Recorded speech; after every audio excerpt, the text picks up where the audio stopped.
Matapos maglabas ng mga pangalan ng NBI, pinasusuko na ni Department of Justice Secretary Jesus Crispin Remulla, sina Suspended Bureau of Correction Director General Gerald Bantag at National Bilibid Prison Superintendent Ricardo Zulueta matapos idawit sa pagpaslang kay veteran journalist Percy Lapid. Mabasa. Maganda at mapagpalang araw mga ka-genius. Muli na namang nagbabalik ang inyong lingkod para maghatid sa inyo ng mga bago at maiinit na balita mapalabas o lugma ng ating bansa. Ngunit bago ang lahat, kung hindi ka pa nakasubscribe sa aking channel, please to subscribe and click the notification bell para mas maging updated ka sa mga susunod kong video. Maraming salamat!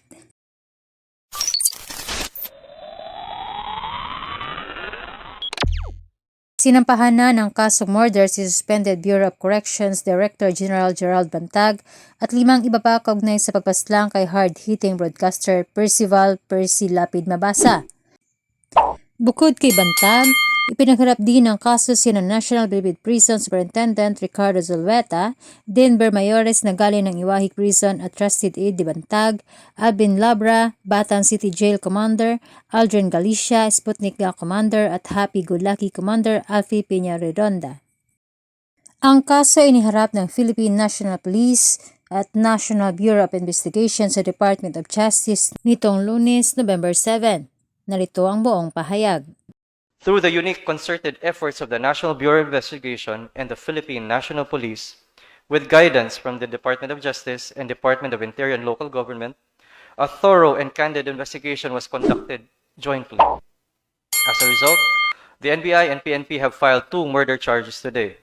The charges are as follows. First, for the murder of Percival Mabasa, better known as Percy Lapid, we have charged Director General Gerald Bantag, DSO Ricardo Soriano Zulueta as principals by inducement.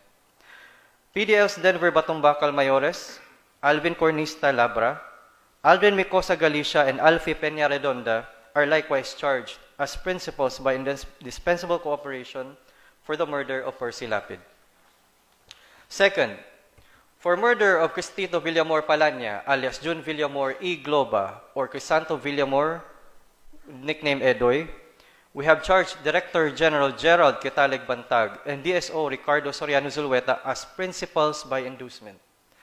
PDL's Alvin Cornista Labra, Alvin Micosa Galicia, Mario Hermones Alvarez, and Joseph Medel Jorfo are charged as principals by indispensable cooperation.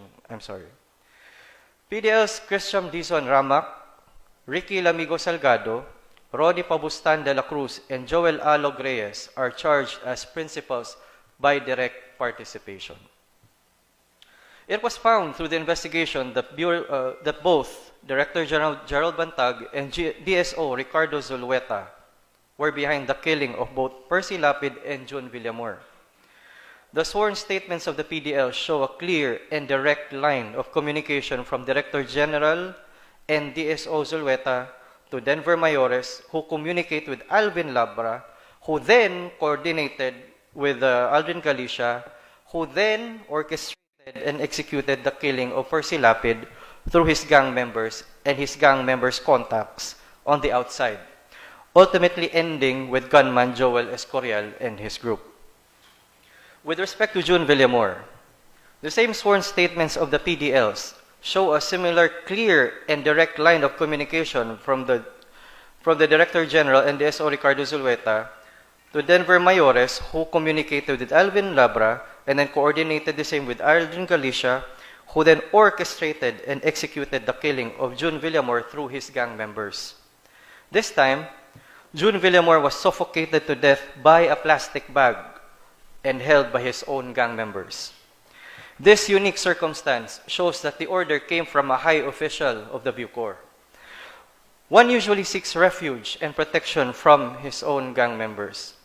The fact that they killed one of their own means and indicates that there were instructions from the top and the gang simply had no choice but to execute.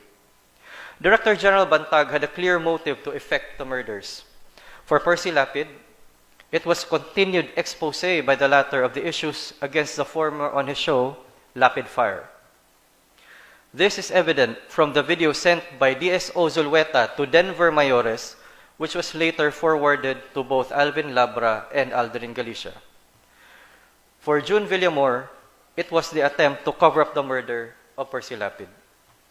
We have initial yet credible intelligence reports that indicate that the money trails described by the PDLs match the bank activity of those charged.